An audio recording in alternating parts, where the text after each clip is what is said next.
Some big faces on the board. Yeah. Goodness gracious. Well, thank you for having us on board. We've heard a lot about the customer journey today, so I am deeply honored to bring the man who's actually named Journey.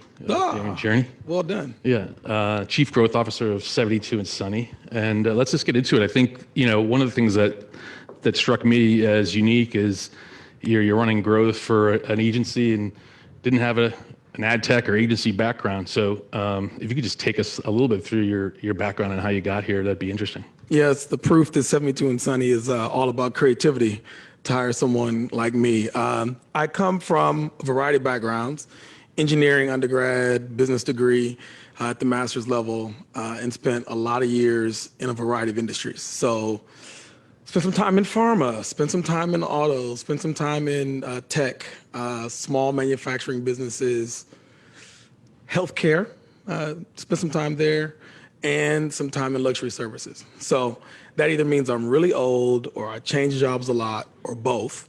But what it does is it indicates maybe that I've operated enough industries to understand maybe a wider swath than some of my advertising peers. And I think that was appealing to 72 when they were looking for a growth officer. Because fundamentally, if you think about what an advertising agency or creative agency does, is we interact with brands, and the brands are not always the same. They're dealing with different business challenges. They're in different categories, different industries, and I can approach clients and prospects from the perspective of, I've been in your seat. I was once like you. I was in a similar industry versus I've only operated from the side of an ad man. And so at least the theory was, or is, that might be a competitive advantage in some way. I think it's going okay. We'll see. I'm on stage with you, which says something. So I think that background's important as we talk about 2023 and what the outlook is. What do you think the outlook is for 2023? What's your view? So what's interesting, as we were talking about this, preparing for this, one of the things I said and I continue to hold true is, as much as I love and watch sports, I'm not a pundit. I don't sit on these stages and talk about what I think the future will be.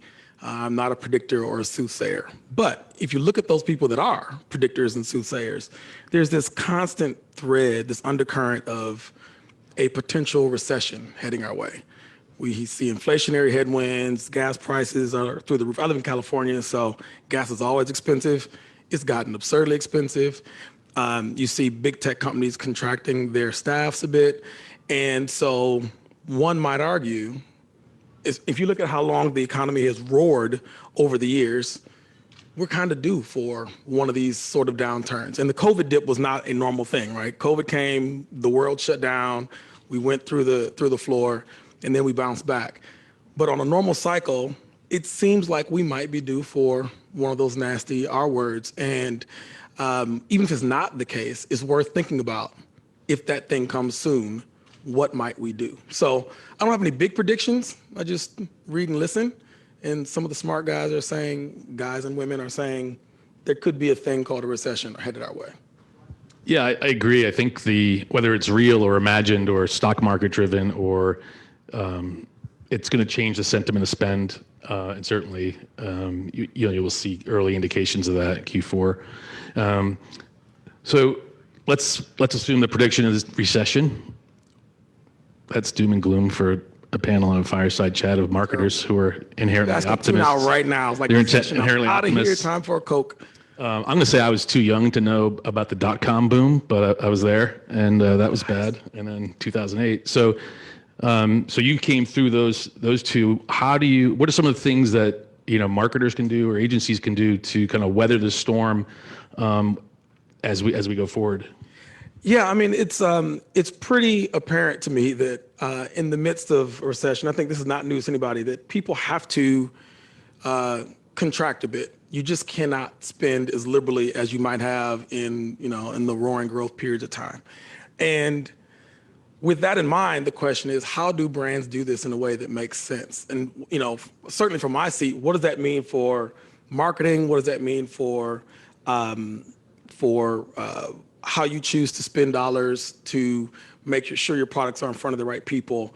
And I think there's always a desire, especially if there's any CFOs in the room, please close your ears, from the finance department. They're like, Marketing is easy, spend a large number, let's start cutting there. So marketers are under tremendous pressure in these times to make smart decisions. And I think about this in three ways. First, partnership is really important, and I can dig into these a bit more. But partnership is really important because the natural bias, I think, and we've seen this in the past, is to projectize the work because you can control those costs much easier. You can chunk out individual tasks in an easier way. But I think what really is required, instead of that sort of straight down the line thinking about it, is actually building deeper partnerships with your agency partners. And sometimes that looks like an AOR relationship, sometimes it doesn't. But the key piece is getting closer to the people who can help you navigate awkward moments in a quick fashion. So I'm from Michigan, born and raised, Flint, Michigan. We make cars there. We drive cars there. That's what we do. My name is Ford. You said Ford? General Motors, whatever. We won't fight right now about it. General Motors better. But so I think about things through oftentimes car analogies. And if we're going down the road and everything is smooth, there's no rain, perfectly nice roads, put your car on cruise control or autopilot if you're driving a Tesla or something like that, and you're going, and life is good. I think that is the way you can operate in a growth environment. You can just kind of set it and forget it and grab a group of partners, have everybody doing their thing and move forward. But in a recessionary period, you have to have a more dynamic steering environment because in this car analogy, there's bumps in the road, there's curves, there's winds and rains that you can't predict, and they come out of nowhere. You don't necessarily know how the recession is going to move or affect your business. And so you have to have more dynamic steering. Turn off autopilot, put your hands on the wheel, have partners in the car with you who can help you navigate the road hazard that you can't see because you're busy driving on this side right now. And the best way you can have this dynamic steering model that I'm describing is to have really deep connected partnerships. And that oftentimes does not look like I have a project here, let's go find an agency who can do that. And I have another project over here, let me onboard a new agency and have them do that thing. It looks a lot more, I think, like something closer to an AOR, where you're someone who knows you, who's embedded with you, who's committed to your success, who's going to take the same lumps you do when things don't go well. And I think those models prove over time to be more successful because you can move together to navigate the unpredictable business environment more quickly. I agree.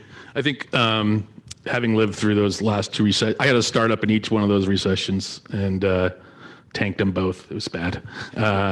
But what I learned was a lot of the most successful companies were born during those like downturns, 2000, 2003, 2008, 2009, and maybe it correlated to Web 1 and Web 2.0. But the bottom line was they did it without capital. They had to focus on the customer and be creative. And so I think, 72andSunny is kind of known for their creativity. So let's talk about some of the things that you're doing there and, how that might apply to like help people. Well, it's funny you mentioned creativity because that will be the second of my, every good solution has three parts, right? So my second part would be creativity. And we think about it in two ways. So classically, when people hear 72andSunny, they think a creative agency that's going to make fun, exciting, emotional work that connects to a consumer. That's a fact. We try our best to do that. But I think of creativity really in two separate ways. One is strategic creativity. And I think strategic creativity is critically important in a recessionary environment. In 2009, we had Call of Duty as a client. And in those days, Call of Duty was, the classic archetype for a Call of Duty player was a dude, almost always men, wearing black hoodies in their mom's basement, geeking out over blowing shit up with their friends, right? That was the person, that was the core avid fan for this solution. And that was the core audience. Like everyone has a core audience. That was the core audience for Call of Duty. And what we recognized is during the recession of that time period, some of those people were going to fall out of our audience group. They were not going to be able to afford our thing. Disposable income drops, they were going to go away. What we also recognized is for any other group of people, some of their core audience was going to fall out of their opportunity set as well. The people who were going to maybe that had season tickets to the MLB team or the NBA team, maybe they couldn't necessarily afford those tickets anymore, but they still wanted entertainment. They still wanted a way to engage with their friends. All of a sudden, those people that were falling out of one person's core audience group would be falling into our core audience group if we could just find a way to make them feel like they could play Call of Duty. It didn't have to be the black hoodie wearing guy in the basement. It could be something for everyone. So we adjusted our strategy to open our core audience to a larger group. We involved celebrities in our advertising with them. We involved athletes. Dwight Howard was actually important back then, and so we would have him in our spots. We had Jonah Hill in our spots. And so that started drawing in casual non-users into a system they could actually afford to spend on, and it opened up the aperture tremendously, and it's taken off and grown. That group grew immeasurably through the pandemic, not the pandemic, but through the recession of 2008-9. Same thing was true with Sonos, right? That was an affluent suburbanite brand for tech audiophiles. Well, all of a sudden, the recession came, that group got smaller. We lost some core customers there, but there was a group above them that would spend, once a quarter going to expensive concerts. All of a sudden, they couldn't afford to go to expensive concerts, but they could afford to spend $400 to have a concert in their home. All we had to do was help them see that you can have a concert in your home if you buy a Sonos. You can bring your friends over, and now you have a good time. So what we did was we used strategy to expand the market for the audience, and that was a creative endeavor that led to some really cool outcomes for both of those brands. So that's the strategic lens on creativity. For us, like the executional lens on creativity has always been about capturing, providing unignorable creativity for audiences. We're very, very busy. We have tons of opportunities to expose ourselves to noise in our environment. What's going to catch your attention? So we think about executions not just in films that show up on TV, which are always cool, but that's not the only game in town. We find other ways to try to draw people's attention to a platform of interest. So Tinder is a simple example most recently where we all know what Tinder is. Raise your hand if you have a sense of what Tinder is. You don't expose yourself. Raise your hand if you're single. If you're single, feel free to raise your hand. If you're married, but Tinder was known as a hookup app for many people, maybe many people in this room. It was. Maybe it is. And they were struggling with that because it was kind of eroding the brand they wanted to be. And so they wanted a refresh. Well, you're not going to put a bunch of Tinder ads on TV at noon on Saturdays or Sundays. It's probably not going to work. But what we did was we hacked their platform. So we turned their platform into must-view watching through a program called Swipe Night. And I'll let you play the clip, and then we can talk a bit about it on the back end. Tinder revolutionized dating, but over time, it became passive and mindless. It was time to reimagine the power of the swipe. Get this, Tinder, just announced it will be making its own interactive adventure called Swipe Night. Swipe Night. Swipe Night. Swipe Night. Are you guys seeing this? Guys, this is real. Don't leave me. That's right. Swipe Night isn't a campaign. It's a reinvention of Tinder where for the first time ever, interactive entertainment is used to match people. And it stars you. Finally, where have you been? It's Sunday night and you open the Tinder app. But instead of swiping on people, Can you help?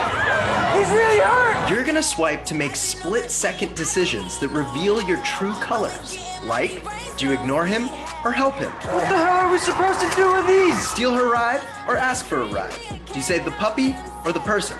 Every swipe moves you forward across 2,000 potential branching storylines throughout each 5 to 8 minute episode, ultimately matching you with people who made similar choices and giving you something to talk about. Did you save the person or did you save the puppy? This says a lot about your personality. Shot only for mobile, we integrated streaming video into the app for the first time. Wow. To get everyone playing live together, it was only available on Sundays from 6 p.m. to midnight. Millions of young people tuned in each week. That's higher viewership than hit TV shows like Euphoria, SNL, Atlanta, and The Bachelorette. Oh my gosh. Your favorite show may be on Netflix, or it may actually be on Tinder. They just announced that they're going to be rolling this out internationally in 2020. Now that the Swipe Night platform exists, Tinder can continue to innovate how we use entertainment to lead to more meaningful connections in real life. Without getting too serious. God, he was annoying.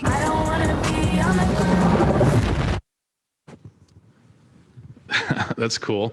Yeah, so What happened? Yeah, so basically we turned Tinder from an app that you swipe to find a person to entertainment viewing, choose your own adventure.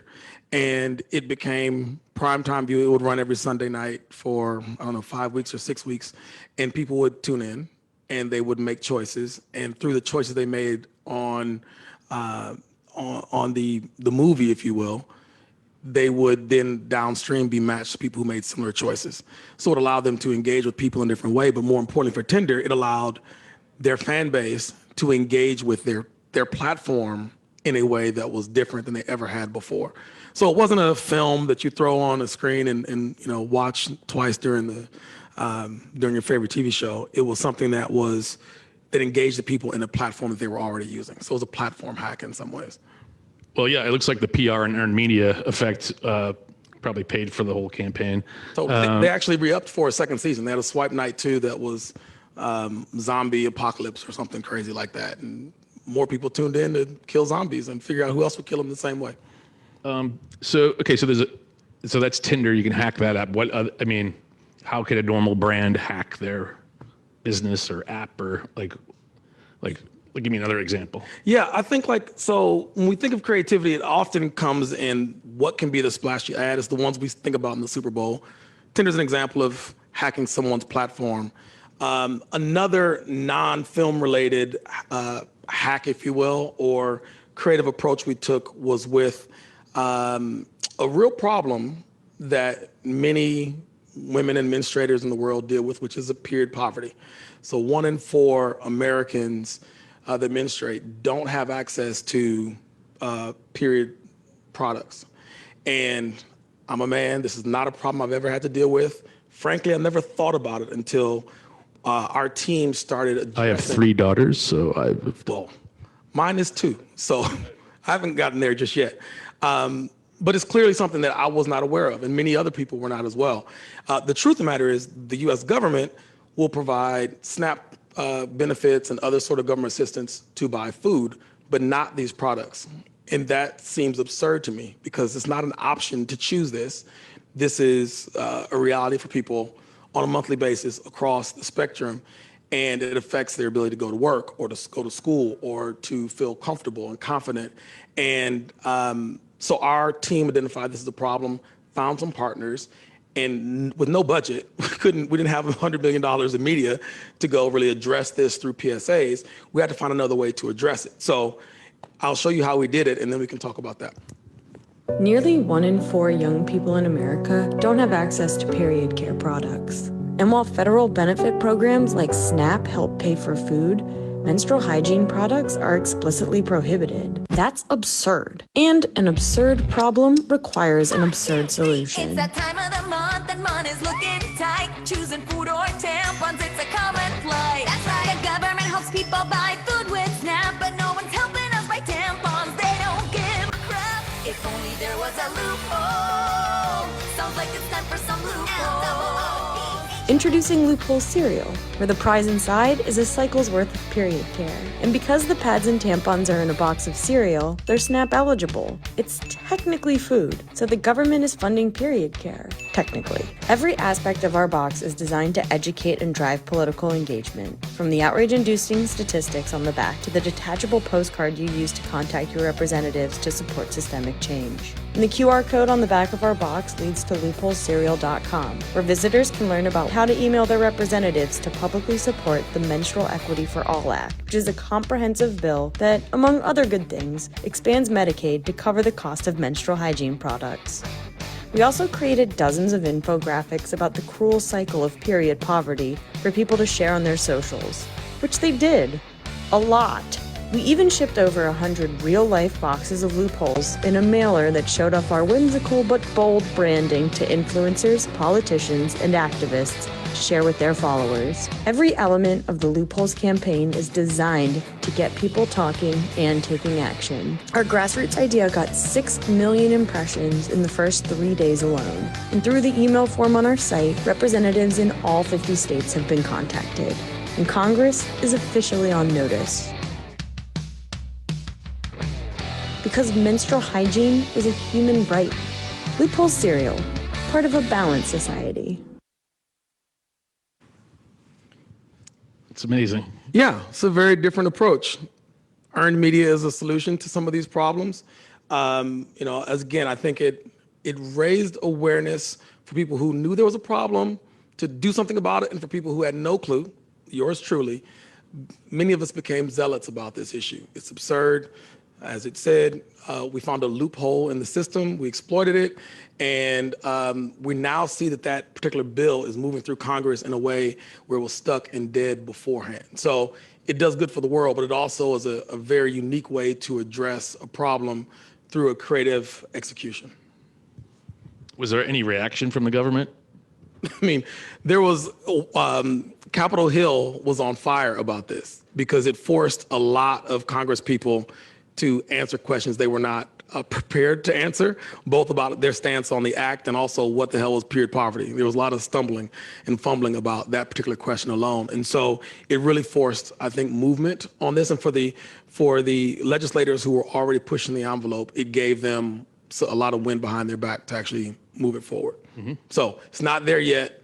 I recommend you guys go to loopholes.com, click 2 or 3 buttons. You'll send a note right to your congressperson and say, let's get this damn bill passed. Okay. Well, so I think that those 2 examples are great for really changing like mindsets or systems and being creative to come up with a solution. So let's say budgets are tight, we're in a recession, customers aren't spending the way they used to, or you have to find new customers that are high affinity to what you're doing. What's next? How do you do that? Yeah, I think the third leg of the stool, I mentioned really having a close partnership, that dynamic steering. You need to have a partner there with you. The second, of course, is creativity, and be thoughtful about that, both from a strategic lens as well as a creative execution lens. I think the third piece is, and I think the prior speaker mentioned it, and she was so right, be bold.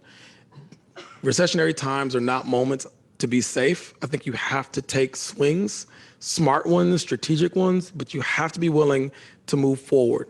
People spend money in those times, but they spend money with brands they trust, and that requires you communicating why you're trustworthy or why you are different in a way that matters to your consumer base. The National Football League is one of our clients. We have a deep partnership with them. Are there any NFL fans in the room at all? Okay, there's a few. You guys are really shy about that. Like, be proud. You like the Eagles? Okay, there we go. There's got to be a Giants fan around here and some Jets fans. You guys should stand up. You guys are winning for a change. Good job. Go Jets. Beat the Packers. So the football, NFL has a strong fan base and clearly has had some problems over the years. CTE, it's a real problem. They didn't address it all that well in many cases. There was a lot of issues with players and domestic violence that turned a lot of people off. Colin Kaepernick left a lot of sour taste in people's mouths, how they dealt with Colin Kaepernick. And so the groups they wanted to grow in were women, they wanted to grow in youth, they wanted to grow in the Latinx community, the Black community, and those were communities they were struggling with a lot because of some of their decisions. So we entered the scene and started working with them in a deep partnership sort of way. And as we've helped them over the course of time become a lot more forward, outspoken about how they actually feel about these issues, supporting causes in the community, et cetera, there came a time last year where they were faced with a really bold decision to say nothing or do something bold. And this was when Carl Nassib, who was a player for the Las Vegas Raiders, came out as gay. First openly gay football player ever. Nothing about the NFL has ever kind of supported LGBTQ rights. It had always been kind of this masculine, gladiator dominant sort of sport historically. And so they were forced with a choice. And Their internal team said, we need to do something. We don't exactly know what. They call our team. We're their partners. What do? In 2 days' time, we turned around an idea that was simple and plain and groundbreaking in many ways. So why don't we show that, and then we can talk about how it turned out.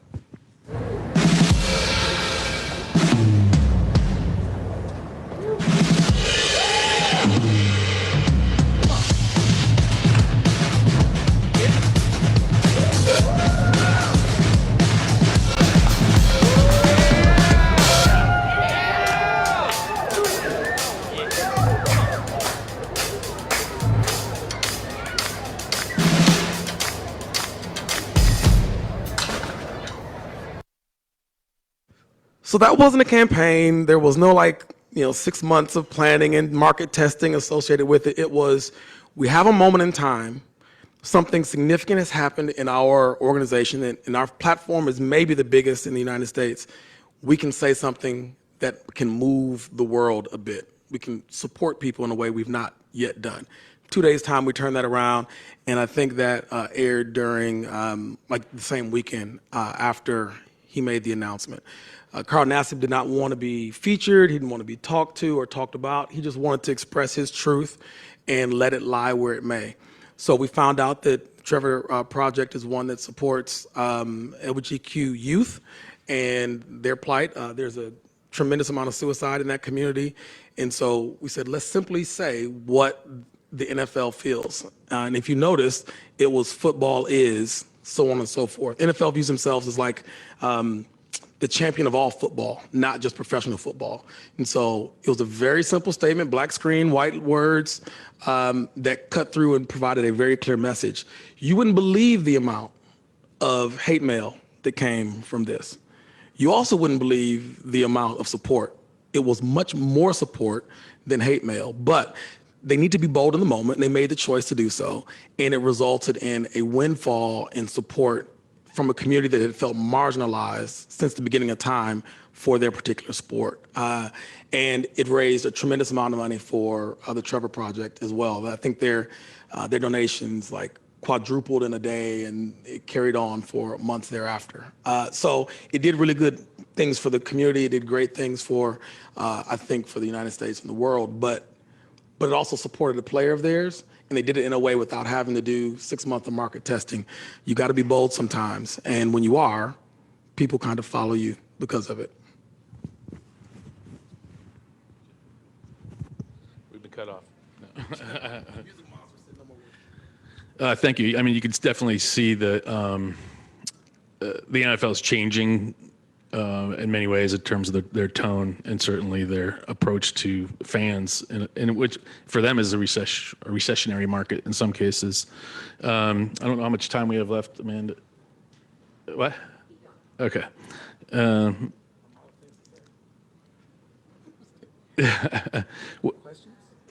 you want to open up for questions? Oh, we have 2 minutes. That's the time there. Okay. Let's talk about Michigan. No, so I think so what I've seen from the other recessions that came, that the ability to focus on the customer versus competitive factors or market factors is important. So how do you see 72andSunny's doing that in growing your agency business, not just working with partners? Yeah, I think part of it is digging in deeper with our existing clients, right? To have a conversation around, okay, the world's about to change a little bit. Let's figure out how we should help you reconsider who your target markets are, expand the group, as we talked about on the front end, about the strategic creativity. I think when it comes to new partners and prospects, part of it is having a conversation about who we are and what we do, because people have seen our Super Bowl commercials. People know that we do really big brand sort of transformational sort of work, and they think about us in that lens. It's easy to say that's what you do if you do that thing well. But what they don't know is we provide standalone strategic services, which brands might need in this moment more than a huge brand campaign. So we can come in and help you reposition your brand, or think about who your target market should be given the recessionary environment, and that by itself can be a standalone solution. So we're trying to communicate to the world that we offer those services as well. I think the other part of the story is everything doesn't have to be a brand transformation. Some things can be brand reinvigorations, and those reinvigorations in the moment of a recession can help people think about your brand differently than they did before, even though they knew that it existed already. So we're trying to just help, I think, the world recognize that it's not all about the giant Super Bowl spot for 30 seconds or 60 seconds. It can be much more than that when you engage with a good creative partner and use them both for their strategic capabilities as well as their creative execution capabilities as well. I agree with that. I think having some Super Bowl experience myself at a young age. Tell us more. Why do you know about the Super Bowl? Yeah, so I bought a Super Bowl ad for my company, which is one of the reasons we ran out of money. But who starred in it? What's that? Who starred in the Super Bowl commercial? Oh, me. But yeah, no, so that was the point of this. He bought an ad for the Super Bowl, and then he starred in the ad for the Super Bowl. Now this guy here, that's bold. We did win we are at Ad Week, so we did win an Ad Week award, which was nice. That was about. And it was successful. Yeah. Congratulations, Mike. Well, what I learned from that was to kind of like be the Super Bowl of whatever industry you're in or whatever market you're in, and especially in a recession, things that can position you, like the NFL takes stewardship of football. If you can be in Party City in charge of celebration, like they're owning the whole category. And so when you set that as your target, then things become a lot easier. And that's worked for me in recessionary times, and hopefully as we grow. Yeah, I mean, you run a data company. So talk to me about how you all think about recessionary times, given that you have a very different business to operate than I do. Well, our capabilities are, to be the biggest, baddest data company, and we're achieving that quickly. We have the most segments in programmatic for paid social, and we've been operating in recessionary times since we started the company. So we're gunning after the big guys and taking market share away, thanks to Brand Innovators actually, and putting us in the room with these great folks. So I think that's it. Tell us more about what you do, though. What, Skydeo? Yeah, so we provide high performance audience segments for TikTok, Facebook, Google, connected TV, any programmatic platform. We also provide insights for agencies like yours to make those audiences happen. So, got it. So at the end of the day, we're thinking about being smarter with our data, helps us survive these sorts of twists and turns that a recessionary environment might cause us. And then, of course, I have a whole piece on the things that I think are necessary.